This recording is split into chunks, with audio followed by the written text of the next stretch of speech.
Shalom, salam sejahtera dalam nama Tuhan Yesus Kristus. Bahagia kembali kita bertemu di pagi hari ini. Kita bersyukur bahwa di awal bulan dari bulan Juni ini kita masih ada sebagaimana ada. Berterima kasih bahwa Tuhan yang berjanji itu setia kepada kita. Itu sebabnya sebelum kita masuk dalam firman Tuhan, saya mengajak kita berdoa. Mengangkat hati kami di pagi hari ini ke takhta kemuliaan-Mu Tuhan Allah yang punya langit dan bumi ini. Bapa di dalam roh kami, Bapa yang mengasihi kami, di dalam Tuhan Yesus Kristus, oleh pekerjaan Roh Kudus, kami sungguh berterima kasih bahwa Tuhan yang berjanji itu setia terhadap janji-janji-Nya. Di pagi hari ini hamba bersama dengan jemaat Tuhan, jemaat Alfa Omega Gereja Pantekosta di Indonesia, pagi ini melalui media sosial ini, melalui YouTube ini, pemberitaan Injil Kristus boleh sampai kepada jemaat-Mu, bahkan boleh sampai kepada mereka yang rindu akan keselamatan. Pagi hari ini kami percaya bahwa pemberitaan Injil Kristus ini membaharui cara berpikir kami, membaharui seluruh hidup kami. Bahkan roh, jiwa, dan tubuh ini tertuju kepada Yesus Kristus, Tuhan dan Juru Selamat yang hidup. Berterima kasih. Mari Tuhan tolong kami, pengurapan roh-Mu, roh hikmat dan wahyu-Mu menerangi hati dan pikiran kami, sehingga seluruh hidup ini tertuju kepadamu. Bersyukur dan berterima kasih hanya dalam satu nama, yaitu Tuhan Yesus Kristus. Kami siap mendengarkan isi hati-Mu, berita sukacita, berita keselamatan yang ditujukan dari surga kepada manusia di bumi ini untuk memiliki hidup yang kekal. Berterima kasih dalam nama Tuhan Yesus Kristus. Haleluya. Yang percaya katakan amin. Puji nama daripada Tuhan Yesus Kristus.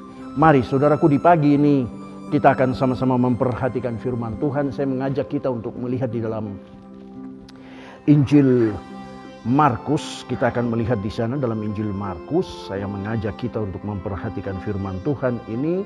Mari kita sama-sama melihat firman Tuhan dalam Injil Markus. Saya mengajak kita untuk mempelajari tentang perkataan-perkataan firman Tuhan ini dalam Injil Markus di pasalnya yang ke-11. Injil Markus pasalnya yang ke-11, perikopnya berkata, pohon ara yang sudah kering, garis datar, nasihat Yesus tentang doa. Kita perhatikan di ayatnya yang ke-25, ini menjadi pokok bahasan kita di pagi hari ini. Di ayatnya yang ke-25 demikian firman Tuhan dikatakan di sana, dan jika kamu berdiri untuk berdoa, ampunilah dahulu sekiranya ada barang sesuatu dalam hatimu terhadap seseorang, supaya juga Bapamu yang di surga mengampuni kesalahan-kesalahanmu. Mari kita memperhatikan ayat ini. Ayat ini menegaskan kepada kita tentang pengampunan.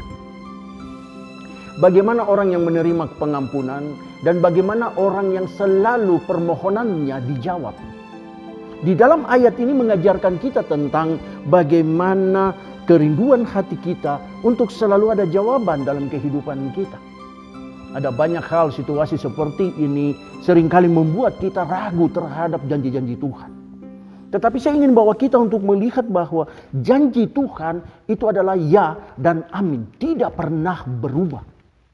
Yang berubah adalah kita. Bagaimana kita bisa berubah? Karena kita lebih banyak melihat daripada mencerna dengan hati nurani kita. Ini masalah besar dalam kehidupan kita, saudaraku. Apa yang bisa kita buat dalam kehidupan kita? Ada banyak hal yang tidak kita mengerti walaupun berulang-ulang kali kita berhadapan dengan hal yang sama. Dan ini seringkali membuat kita tidak lagi menaruh seluruh hidup kita kepada Tuhan. Mari saudara perhatikan, ayat ini mengajarkan kita tentang bagaimana jawaban di dalam doa-doa kita yang kita naikkan kepada Tuhan. Saya bawa kita untuk melihat saudaraku di ayatnya yang ke-20 daripada Markus 11 ini dikatakan di sana, pagi-pagi ketika Yesus dan murid-muridnya lewat, mereka melihat pohon ara tadi sudah kering sampai ke akar-akarnya. Ayat 21 katakan, maka teringatlah Petrus akan apa yang telah terjadi. Lalu ia berkata kepada Yesus, Rabi, lihatlah pohon ara yang kau kutuk itu sudah kering. Saudara perhatikan bahwa di ayat yang ke-22 di sana dikatakan Yesus menjawab mereka, percayalah kepada Allah. Ini pusat dari seluruh kehidupan orang-orang yang ada rindu memiliki keselamatan. Dalam hidup kita, saudaraku, selagi kita sehat kuat, kadangkala kita lupa kepada siapa itu pencipta. Kadangkala kita tidak mengucap syukur. Seandainya tidak ada pandemi yang seperti ini saat ini, tidak ada lagi virus corona, saudaraku, mungkin kita tidak lagi mencari Tuhan. Kita tidak lagi mau menaruh harap kepada Tuhan. Tetapi saudara tahu bagaimana kehidupan daripada orang percaya yang terus-menerus berjalan menuju kepada satu tujuan, yaitu hidup yang kekal.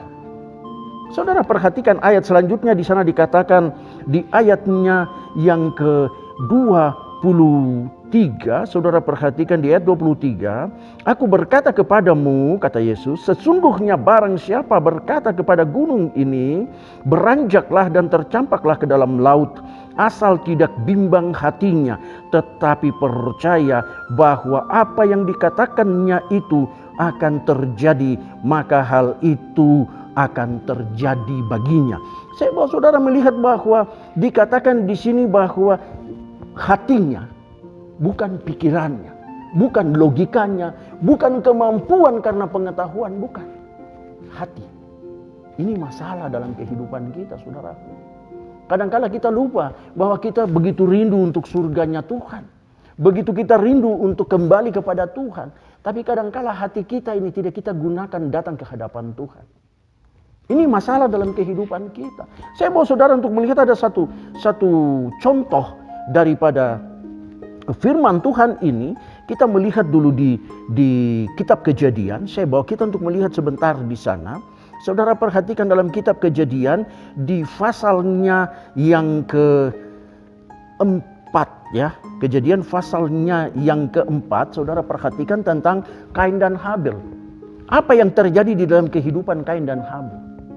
Sejak manusia diusir keluar dari Taman Eden atau Firdaus, saudara tahu manusia ini mengembara, mulai cari apa yang terbaik, apa yang bisa membuat dia memiliki damai sejahtera.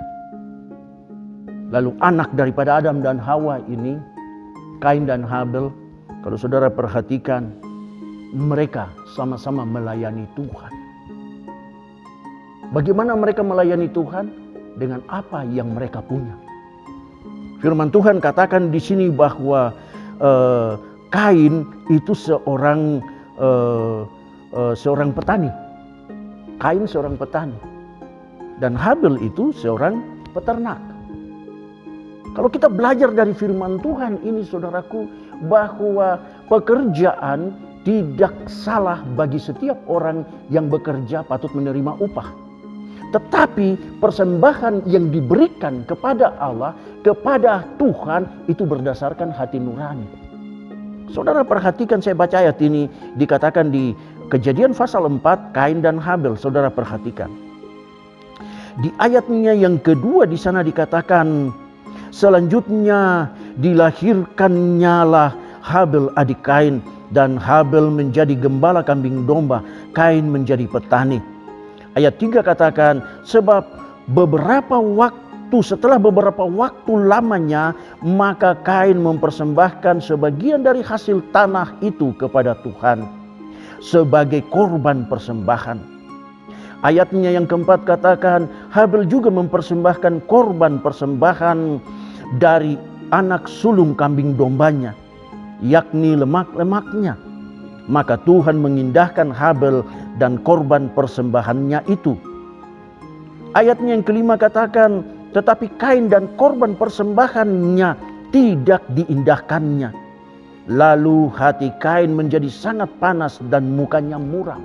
Saudara perhatikan bahwa ayat ini berbicara tentang bagaimana dasar kehidupan manusia yang memberikan seluruh hidupnya kepada Tuhan. Kain, apakah dia salah memberikan persembahan? Tidak, saudaraku. tetapi pada posisi berdirinya yang salah. Di mana posisi berdirinya? Di hadapan Tuhan. Sedangkan saudara tahu waktu manusia jatuh ke dalam dosa, tanah itu dikutuk oleh Tuhan. Kain masih tetap berdiri pada posisi ini. Kadangkala dalam hidup kita, saudaraku, kita tidak jujur kepada Tuhan. Kita tidak mau mengakui keberadaan kita kepada Tuhan. Pengakuan pribadi ini sangat penting, saudaraku. Dan ini yang dikerjakan Kain. Dia tetap merasa bahwa apa yang dia lakukan itu benar. Tetapi saya ingin bawa saudara untuk melihat bahwa Kain salah pada posisi berdiri.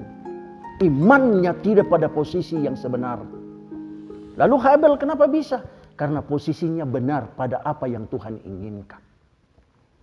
Mari saudaraku, Tuhan tidak inginkan apapun dalam hidup engkau dan saya. Tuhan tidak ingin engkau korbankan rumahmu, keuanganmu, seluruh hidupmu, bahkan apapun yang engkau punya. Hanya Tuhan minta satu, hatimu yang harus engkau berikan kepada Tuhan. Kenapa harus hati sih saudaraku? Berulang kali. Tadi kita sudah baca di ayat pokok kita, di Markus pasal 11. Apa dibilang di sana? Begitu kita mau datang berdoa kepada Tuhan, renungkan dulu, periksa hati kita, baru kita bisa bertemu dengan Tuhan. Ayat ini mengajarkan kita. Di dalam pengalaman-pengalaman pahlawan-pahlawan iman ini bukan cerita saudaraku. Tetapi ini tujuan panggilan surgawi bagi manusia. Inilah yang dikatakan di dalam Kejadian pasal 4 ini. Mengingatkan engkau dan saya bahwa Allah sangat menginginkan engkau dan saya berdiri pada posisinya, yaitu mengarahkan hati dan pikiran kita kepada Tuhan. Bukan karena bangunan gerejanya bagus lalu Tuhan hadir di situ, bukan.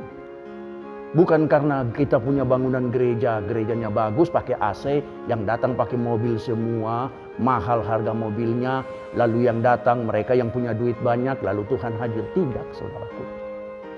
Hati nurani itulah yang membuat Tuhan hadir. Ini yang dikerjakan oleh Kain dan Habel. Kain marah, kenapa? Karena posisinya salah. Tanah itu dikutuk. Kalau saudara baca di dalam Kejadian pasal 3, di sana saudara akan menemukan itu. Bagaimana manusia jatuh ke dalam dosa. Dan itulah yang membuat akar permasalahan. Kadang kita begitu bangga kalau gereja kita secara fisik luar biasa, saudaraku. Belum tentu berkenan kepada Tuhan. Ini pengalaman Kain, saudaraku. Habel tidak. Habel berdiri pada posisi yang ditetapkan. Saudara tahu waktu manusia, orang tuanya Adam dan Hawa jatuh ke dalam dosa. Apa yang mereka buat? Untuk menutupi aurat mereka, mereka mengambil daun ara. Menutupi aurat mereka. Kadang logika kita berpikir bahwa kalau kita tidak sekolah, maka kita jadi bodoh. Betul, itu logika manusia. Tapi belum tentu orang yang sekolah itu juga pintar. Tidak. Yang tidak sekolah pun belum tentu bodoh. Karena hati nurani. Jadi mari saudaraku belajar firman Tuhan sungguh-sungguh supaya kita mengerti. Situasi ini tidak membuat kita bisa serta-merta begitu kita dekat panggil nama Tuhan mati masuk surga. Tidak. Saya bawa saudara untuk melihat baik, perhatikan. Di ayat selanjutnya dikatakan di sana, apa yang dikatakan? Di ayatnya yang ke-6 tadi, firman Tuhan kepada Kain, "Mengapa hatimu panas dan mukamu muram?" Ini masalah besar, saudara. Masalah besar. Kenapa ini masalah besar? Karena menyangkut hati. Yang harus kita perhatikan adalah hati kita tetap tertuju kepada Tuhan. Mau untung, mau rugi, tetap kita setuju kepada Tuhan. Setuju, taruh harap terus kepada Tuhan. Saudara perhatikan di ayat selanjutnya. Di sana dikatakan di ayatnya yang ke-7, ya. Dikatakan di ayat yang ke-7, "Apakah mukamu tidak akan berseri jika engkau berbuat baik? Tetapi jika engkau tidak berbuat baik, dosa sudah mengintip di depan pintu. Ia sangat menggoda engkau, tetapi engkau harus berkuasa atasnya." Jadi mari saudaraku, kita belajar dari firman Tuhan.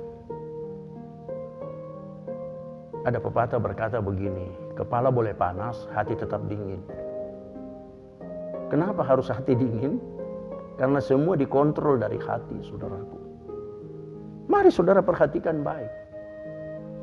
Bagaimana kita bisa jalani hidup ini dengan luar biasa, dengan benar-benar kita percaya bahwa hidup kita ini diberkati Tuhan. Ada di Kejadian ini tentang bagaimana Esau dan Yakub. Kalau saudara perhatikan di sana, itu pun sama. Tentang Esau dan Yakub, itu pun sama. Ya, saudara perhatikan, saya bacakan kepada kita. Ya, di sana dikatakan tentang bagaimana keberadaan daripada Esau dan Yakub. Karena mereka juga punya pengalaman yang sama. Ya. Kalau saudara perhatikan di pasal 27 dari kitab Kejadian ini, di sana menceritakan bagaimana Yakub mendapat hak kesulungan.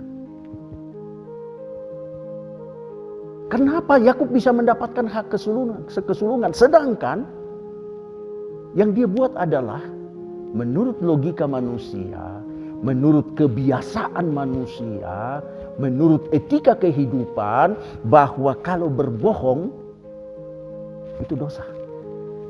Tapi saudara perhatikan, dosa menurut ukuran firman Tuhan adalah hati nurani. Hati nurani. Siapa manusia yang tidak pernah punya salah? Pikiran kita kan bisa salah. Di dalam menafsirkan sesuatu bisa salah. Di dalam perbuatan kita bisa salah. Tapi apakah Tuhan terus menghukum kita? Tidak, saudaraku. Tuhan menghukum manusia karena hati nuraninya, firman Tuhan katakan, jahat di mata Allah. Di Kejadian pasal yang ke-27 ini berbicara bagaimana waktu Yakub menerima berkat. Bagaimana Esau yang kerja keras untuk mendapatkan berkat dari ayahnya, ternyata tidak dapat. Betapa sakit hatinya. Sama dengan Kain, begitu kecewa melihat Habel bahwa persembahannya, korban bakarannya diterima oleh Tuhan. Saya bawa saudara untuk melihat di Kejadian pasal 25. Di sana dikatakan, di ayatnya yang tentang hak kesulungan. Saudara perhatikan baik, saya bacakan kepada kita. Mulai di ayat yang ke-27 demikian firman Tuhan, di sana dikatakan demikian. Lalu bertambah besarlah kedua anak itu. Esau menjadi seorang yang pandai berburu, seorang yang suka tinggal di padang. Tetapi Yakub adalah seorang yang tenang, yang suka tinggal di kemah. Kenapa orang itu bisa liar, saudaraku? Kenapa orang itu tidak tenang, gelisah? Ya hatinya. Kalau saudara biasa keluar berjalan terus keliling, tiba-tiba situasi seperti sekarang ini, saudara tinggal di rumah, ini sudah 3 bulan, stres. Tapi kalau orang yang biasa tinggal di rumah, dia tidak akan pernah stres. Kenapa? Ya sudah biasa memang. Karena hatinya ini tidak ingin kemana-mana. Ini yang Yakub dapatkan dalam hidupnya. Esau tinggal di padang, dia berburu. Salahkah dia? Tidak. Tapi di sini kita mengambil ada hikmah daripada perkataan ini, ada pengetahuan yang kita dapat, ada pembelajaran yang harus kita ambil di sini. Bahwa hati manusia itulah tempatnya firman Tuhan. Saudara perhatikan di ayat selanjutnya daripada pasal 25 ini dikatakan di sana, ya, di ayatnya yang ke-31 dikatakan, tetapi kata Yakub, juallah dahulu kepadaku hak kesulunganmu. Ayat 32 katakan, sahut Esau, sebentar lagi aku akan mati. Apakah gunanya bagiku hak kesulungan itu? Kadang manusia menganggap sepele tentang penebusan. Saya tidak bicara keluar, ini ke dalam. Intern kita. Seringkali kita menganggap sepele tentang firman Tuhan. Tapi itu hakmu untuk menentukan engkau percaya atau tidak. Engkau setuju akan pemberitaan ini atau tidak. Buat saya tidak bermasalah. Mari saudara perhatikan baik. Esau bilang, untuk apa hak kesulungan itu bagiku? Sebentar lagi aku mati. Kadang kita anggap sepele firman Tuhan. Tapi saya bawa saudara terus melihat. Di ayat yang ke-33 kata Yakub, bersumpahlah dahulu kepadaku. Maka bersumpahlah ia kepada Yakub dan dijualnya hak kesulungannya kepadanya. Ayat 34 katakan, lalu Yakub memberikan roti dan masakan kacang merah itu kepada Esau. Ia makan dan minum, lalu berdiri dan pergi. Demikianlah Esau memandang ringan hak kesulungan itu. Penebusan. Engkau dan saya dibayar lunas. Bukan lahiriah kita yang menentukan keselamatan. Bukan juga logika kita, pengetahuan kita. Kalau tidak mendapat gelar STH, maka engkau akan mati masuk neraka. Tidak, saudaraku. Mau STH, mau jadi seorang kuli bangunan, yang berhak masuk surga itu hati nurani. Kok hati nurani yang masuk? Ya, itu kan roh yang punya tempat di surga. Makan minum pakai ini akan lenyap. Jadi saudara perhatikan ayat ini. Kenapa Kain tidak diterima persembahannya, sedangkan Habel diterima? Kenapa Yakub bisa menerima hak kesulungan, sedangkan hak kesulungan itu untuk Esau? Ya karena Yakub menghargai hak itu. Betapa rindunya, betapa inginnya dia memiliki hak itu. Mari saudara perhatikan baik ayat ini. Makanya dikatakan di sana dalam pokok bahasan kita, dikatakan dalam Injil Markus tadi pasalnya yang ke-11, dikatakan di sana ayat 25, dan jika kamu berdiri untuk berdoa, ampunilah dahulu sekiranya ada barang sesuatu dalam hatimu terhadap seseorang, supaya juga Bapamu yang di surga mengampuni kesalahan-kesalahanmu. Saya ingin mengajak saudara, apa untungnya kita mengampuni orang? Apa untungnya saya memaafkan kesalahan orang?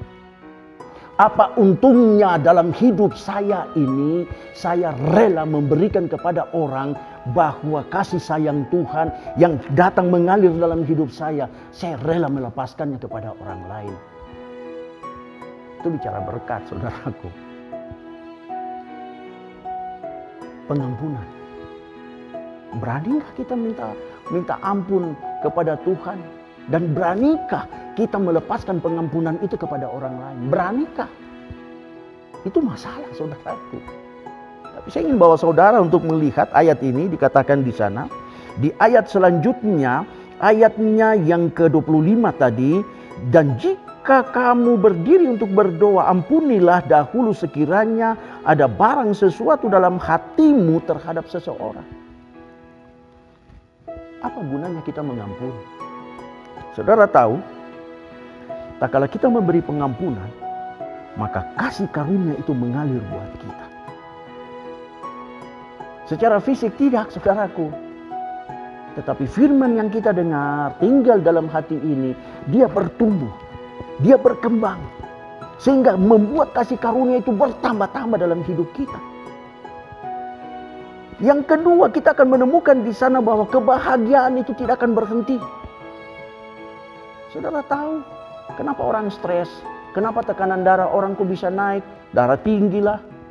Ya, kenapa bisa jantungnya tidak bekerja normal? Ginjalnya apalagi? Kalau saudara punya beban, saudara pikir tuh sepanjang saudara malam, saudara tidak bisa tidur, saudaraku. Tapi inilah yang membawa kita untuk mengerti. Doa Bapa kami mengajarkan kita tentang mengampuni kesalahan orang lain seperti mengampuni diri kita sendiri. Kita minta ampun, Tuhan ampuni. Tapi kita tidak pernah mengampuni orang. Saya kasih tahu saudara akan stres sepanjang hidup saudara.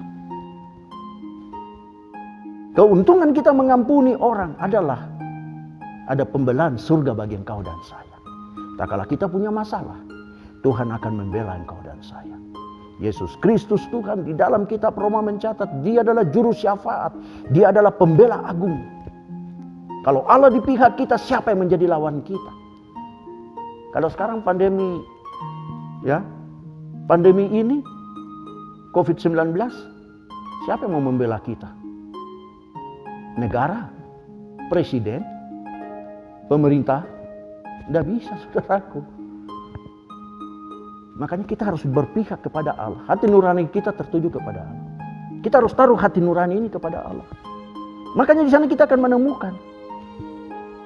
Setelah kita melepaskan pengampunan, apa yang kita dapat di sana? Kesempatan dalam hidup ini. Yang tadinya ke dokter kita periksa karena penyakit. Begitu kita lepaskan pengampunan, kita mulai kembali sehat. Kenapa? Karena beban di sini tidak ada lagi. Ini yang kita belajar, saudaraku. Melepaskan pengampunan. Di ayat selanjutnya dikatakan di sana, ya. Ampunilah dahulu sekiranya ada barang sesuatu dalam hatimu terhadap seseorang, supaya juga Bapamu yang di surga mengampuni kesalahan-kesalahanmu. Apa guna kita mengampuni? Tadi kita sudah belajar, saudaraku. Pertama, kita akan mendapatkan kasih karunia. Kedua, kebahagiaan itu akan timbul dalam hati kita karena kita tidak punya musuh. Yang ketiga, kita akan melihat di sana bahwa pengampunan itu nyata dalam hidup kita. Yang keempat, ada pembelaan. Tak kala kita punya masalah, surga siap membela kita. Yang kelima, kita punya kesempatan untuk hidup. Ini yang kita belajar, saudaraku. Kenapa pada masa air bah Nuh bisa selamat? Karena Nuh itu hidup bergaul dengan Allah. Membangun hubungan dengan Allah itu namanya kesatuan, saudaraku. Unity. Banyak gereja yang paling suka gunakan kata unity. Ya, unity itu betul. Sesuatu yang terikat menjadi satu, yang dibangun bersama-sama. Tetapi cuma bisa gunakan kata itu, tapi tidak pernah punya buah dalam hal itu.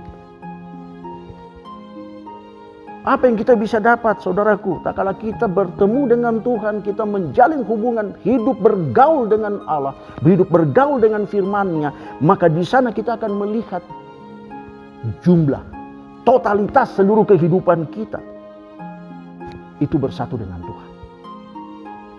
Lahiriah, bukan hati nurani.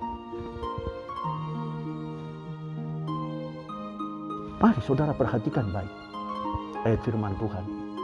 Saya bawa saudara untuk melihat, ya. Kita perhatikan di dalam surat Rasul Paulus, saya bacakan kepada kita, saudara perhatikan. Di dalam surat Rasul Paulus kepada jemaat yang ada di Filipi, saudara perhatikan sebentar, saya bacakan untuk kita. Ya. Surat Rasul Paulus kepada jemaat yang ada di Filipi di pasal 4, saudara perhatikan baik. Dikatakan di sana di pasal 4, di ayatnya yang ke-15. Terima kasih atas pemberian jemaat. Saudara perhatikan. Itu perikop tadi yang saya bacakan. Di ayat yang ke-15 katakan demikian. Kamu sendiri tahu juga, hai orang-orang Filipi, pada waktu aku baru mulai mengabarkan Injil, kata Rasul Paulus. Ketika aku berangkat dari Makedonia, tidak ada satu jemaat pun yang mengadakan perhitungan hutang dan piutang dengan aku selain daripada kamu. Apa yang maksud dengan perhitungan hutang piutang? Saudara tahu, tak kala kita buat baik, itu kita memberi hutang kepada siapa? Bukan kepada manusia, kepada surga. Tak kala kita melakukan sesuatu yang baik, surga itu perhatikan. Dan seringkali orang berbuat baik, dia menuntut. Jangan, saudaraku. Kenapa jangan menuntut? Karena nanti kita akan belajar dari ayat ini. Dikatakan di sana, di ayat selanjutnya, saudara perhatikan. Dikatakan di ayat yang ke-16, karena di Tesalonika pun kamu telah 1-2 kali mengirimkan bantuan kepadaku. Ayat yang ke-17 di sana dikatakan, tetapi yang kuutamakan bukanlah pemberian itu, melainkan buahnya yang makin bertambah, makin memperbesar keuntunganmu. Apa untungnya kita berbuat baik? Ya saat tadi sama dengan pengampunan. Apa untungnya kita mengampuni? Kita berbuat baik, itu buahnya bertambah banyak. Di dalam Injil Yohanes mencatat bahwa Tuhan Yesus katakan di pasal 16 bahwa kamu itu diberi kesempatan untuk berbuah. Buahmu itu banyak, buahmu itu lebat dan tetap. Artinya tidak akan berubah, saudara. Nah, inilah ayat ini yang mengajarkan kita.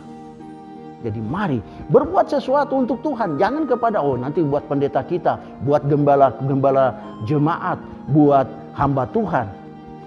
Saudara tidak dapat apa-apa dalam hidup saudara. Jangan. Buatlah itu untuk Tuhan. Saudara buat baik kepada hamba Tuhan lain, saya tidak kecewa, saya tidak sakit hati, saya tidak katakan, wah kurang dong jatah saya. Tidak sama sekali. Saudara buat baik silakan. Karena itu buah yang nanti akan memberi keuntungan buat iman saudara. Tapi saudara harus perhatikan bahwa dasar firman ini yang menjadi kekuatan dalam hidup kita. Bahwa Paulus tegaskan kepada jemaat orang-orang Ibrani bahwa kamu patut kepada jemaat di Tesalonika, kamu patut memberi mereka yang mengajar Injil kepada kamu. Karena itu bagian. Jadi saudara perhatikan, saya baca terus ayat ini. Dikatakan di sana, di ayatnya yang ke-17 di sana dikatakan, tetapi yang kuutamakan bukanlah pemberian itu, melainkan buahnya yang makin memperbesar keuntunganmu, imanmu bertumbuh, imanmu berbuah.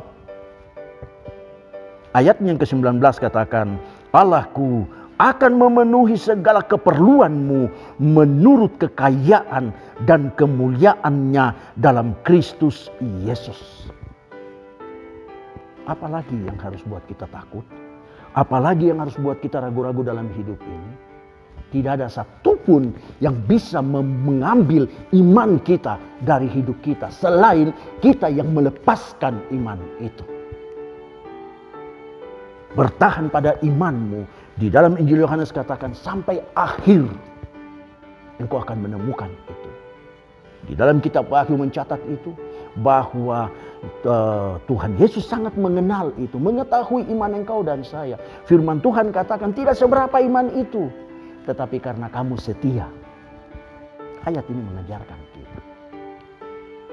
Untuk apa kita mengampuni orang? Untuk apa kita berbuat baik bagi orang? Saya bacakan kepada kita dalam kitab Wahyu. Saudara perhatikan sebentar dalam kitab Wahyu. Saya mengajak kita saudara perhatikan dalam kitab Wahyu di pasalnya yang ke-19.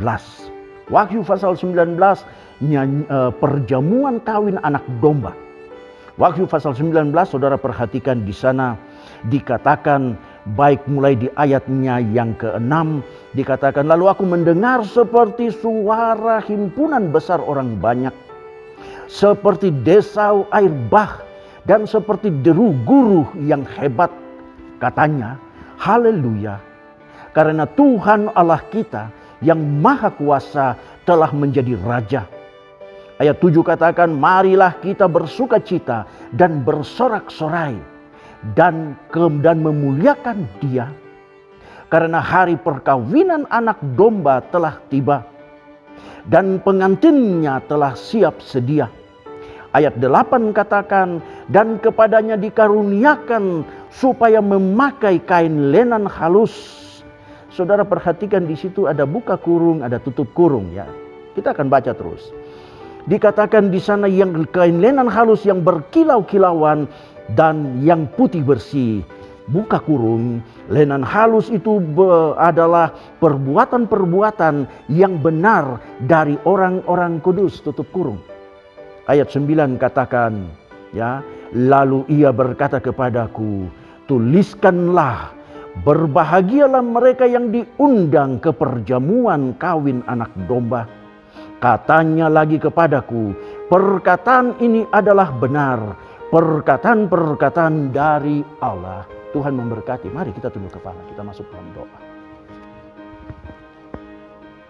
Bersyukur di malam ini Bersyukur di pagi hari ini setelah firman-Mu hamba beritakan. Mari Bapa, buktikan janji-Mu bagi kehidupan kami yang sedang menjalani hidup di bumi ini. Dan kami tahu hari-hari yang sedang kami jalani adalah hari-hari yang penuh dengan tantangan. Tidak ada satupun yang bisa bebas dari pergumulan dan persoalan. Tapi bersyukur kepada Tuhan Yesus Kristus bahwa tadi hubungan kami yang seharusnya terputus dan tidak bisa disambung lagi, setelah manusia diusir keluar dari Taman Eden, dari Firdaus, bisa dipulihkan. Karena Yesus Kristus Tuhan kami menjamin itu. Sehingga di pagi ini Injil Kristus hamba beritakan boleh menjangkau jiwa-jiwa, terutama jemaat Alfa Omega Gereja Pantekosta di Indonesia ini. Mari Tuhan perhatikan kami. Kami tahu bahwa hari lepas hari yang kami lalui ini, dari pagi menuju siang sampai kembali kepada malam, dalam pemberitaan Injil Kristus ini, biarlah jemaat-Mu menerima firman ini, supaya mereka boleh bertambah hari, bertambah baik di hadapan Tuhan.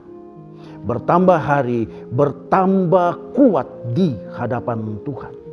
Untuk berdiri menghadapi pergumulan dan persoalan di bumi ini. Terima kasih untuk kasih sayang Tuhan. Kami bersyukur bahwa pertolongan Tuhan yang luar biasa itu tidak pernah berubah.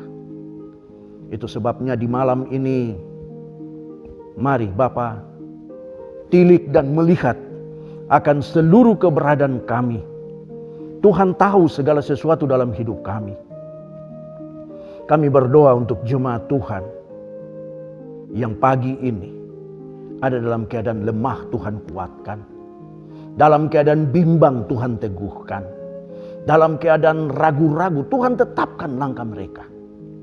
Bahkan yang sakit, firman Tuhan katakan, oleh bilur-bilur Tuhan Yesus Kristus, kamu telah sembuh.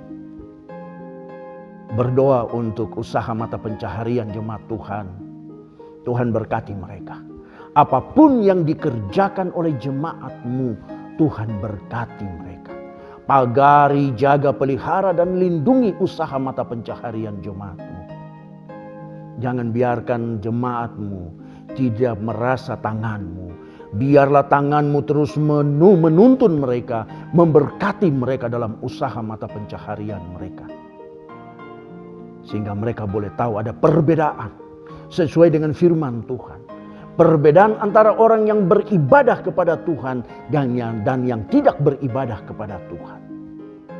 Yang hatinya melekat kepada Tuhan dan yang hatinya tidak melekat kepada Tuhan. Adakan perbedaan itu supaya mereka percaya. Korban-korban persembahan mereka, mengembalikan milik Tuhan, korban tangan mereka, apapun yang mereka buat, Tuhan, firman-Mu menjamin 100 kali lipat mereka boleh menerima berkat itu. Jamin jemaat-Mu, supaya jemaat-Mu tetap setia. Terima kasih untuk apa yang telah kami jalani bersama di dalam persekutuan kami melalui media sosial ini. Kami percaya ada banyak jiwa-jiwa yang rindu memiliki keselamatan. Mari pakai hidup kami ini untuk menjadi saluran berkat, menceritakan kebaikan Tuhan, bersyukur dan berterima kasih. Kami taruh roh, jiwa, dan tubuh kami ini ke dalam tangan Tuhan.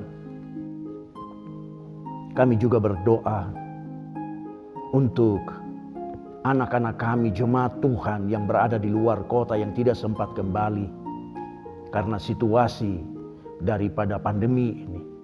Tapi kami percaya Tuhan jaga, pelihara, dan lindungi mereka, memberkati mereka, sehingga mereka ada dalam keadaan baik, tidak kurang sesuatu pun. Mari kami percaya bahwa hidup ini milik-Mu. Tidak ada yang bisa kami buat selain menaruh pengharapan kami kepadamu Tuhan Yesus Kristus.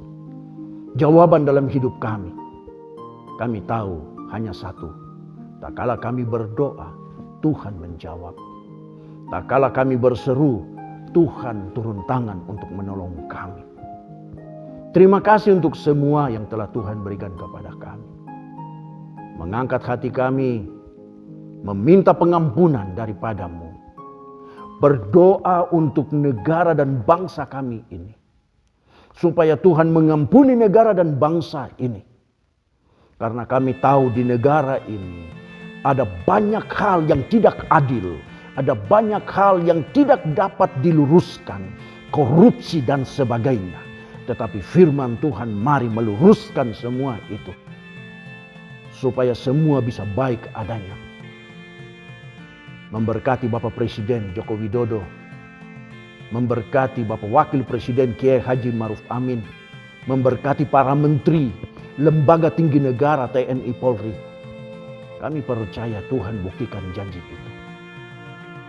Sebagai umat tebusan darah Kristus, kami mengangkat hati kami dan meminta pengampunan juga bagi organisasi gereja kami, Gereja Pantekosta di Indonesia, dari majelis pusat, majelis daerah, sampai ke majelis wilayah, hamba-hamba Tuhan, semuanya kami minta pengampunan.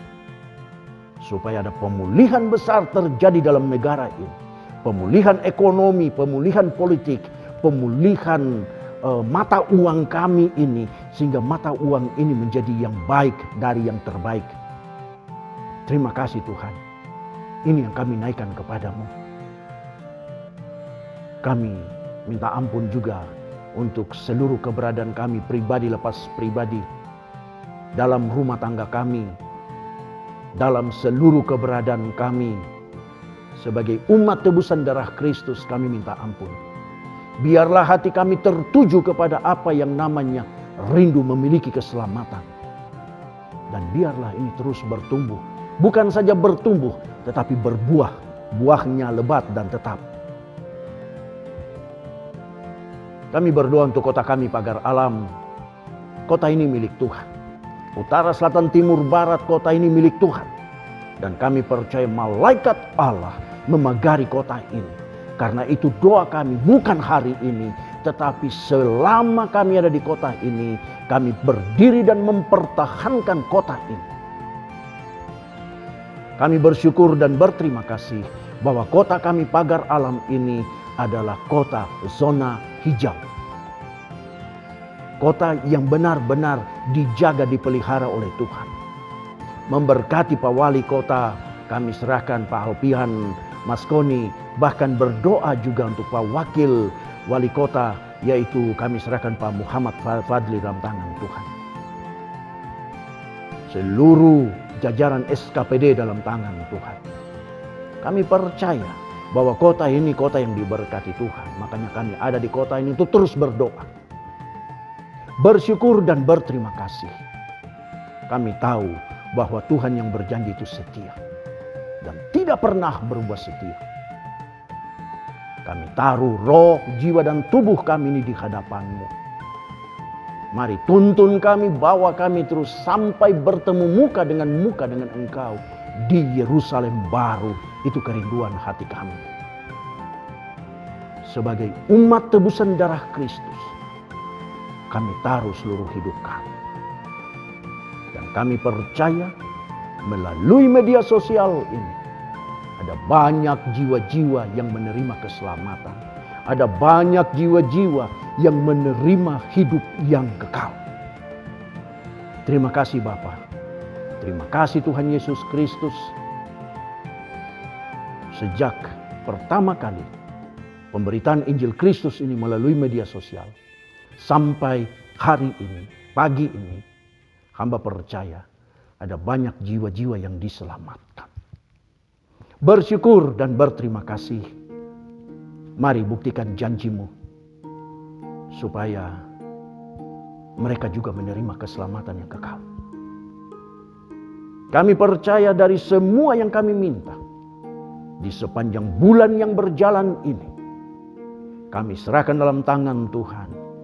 Jemaat Tuhan, umat tebusan darah Kristus yang berulang tahun. Tuhan berkati mereka, pagari, jaga, pelihara dan lindungi mereka. Sehingga seluruh hidup mereka tetap ada di hadapan Tuhan. bertambah setahun dalam hidup mereka di bulan yang berjalan ini. Mari Tuhan berikan damai sejahtera dan sukacita bagi mereka, sehingga dalam hidup mereka pengucapan syukur itu terus dinaikkan kepadamu.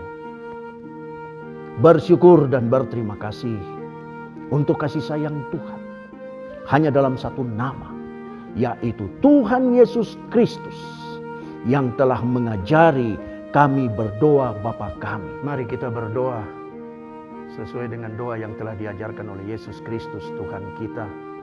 Doa Bapa kami. Bapa kami yang di surga, dikuduskanlah namamu, datanglah kerajaan-Mu, jadilah kehendak-Mu di bumi seperti di surga. Berikanlah kami pada hari ini makanan kami yang secukupnya, dan ampunilah kami akan kesalahan kami, seperti kami juga mengampuni orang yang bersalah kepada kami. Dan janganlah membawa kami ke dalam pencobaan, tetapi lepaskanlah kami daripada yang jahat. Karena Engkaulah yang punya kerajaan dan kuasa dan kemuliaan sampai selama-lamanya. Dengarkanlah perkataan firman Tuhan. Janganlah meninggalkan firman itu, maka engkau akan dipeliharanya. Kasihilah firman itu, maka engkau akan dijaganya.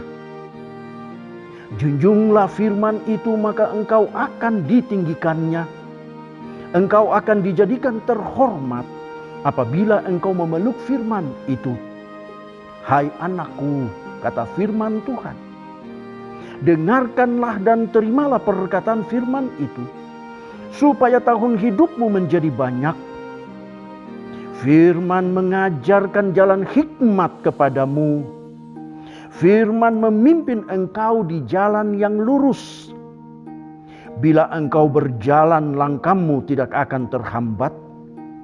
Bila engkau berlari, engkau tidak akan tersandung.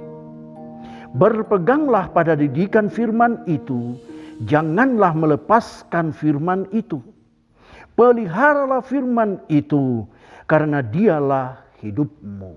Mari umat tebusan darah Kristus, angkatlah tanganmu dan terimalah berkat damai sejahtera di dalam nama Bapa, Putra, dan Roh Kudus, yaitu Tuhan Yesus Kristus, yang sanggup memelihara engkau dan saya, yang menuntun engkau dan saya, yang membawa engkau dan saya melewati setiap hari yang diberkati Tuhan.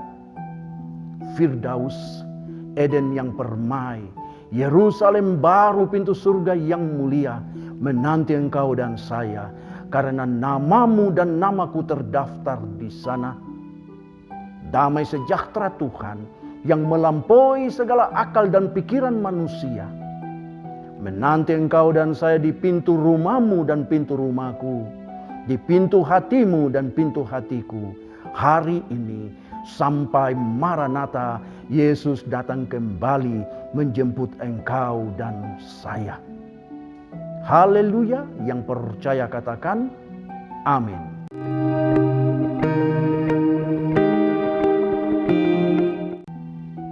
Puji nama daripada Tuhan Yesus Kristus. Bersyukur untuk kasih setia Tuhan, bahwa di minggu pagi ini melalui media sosial ini kita boleh bertemu, dan nanti di tanggal 14 minggu depan kita akan mengadakan perjamuan kudus, sekalian bertemu di rumah ibadah kita di gereja, ya, di gereja Pantekosta di Indonesia, Jemaat Alfa Omega. Kita akan kembali bertemu, dan saya percaya bahwa Tuhan memberikan kepada engkau dan saya kekuatan, kesehatan. Mari kita terus berharap kepada Tuhan supaya langkah kita menuju ke depan sesuai dengan kehendak Tuhan menurut firman Tuhan. Tuhan memberkati. Haleluya. Amin.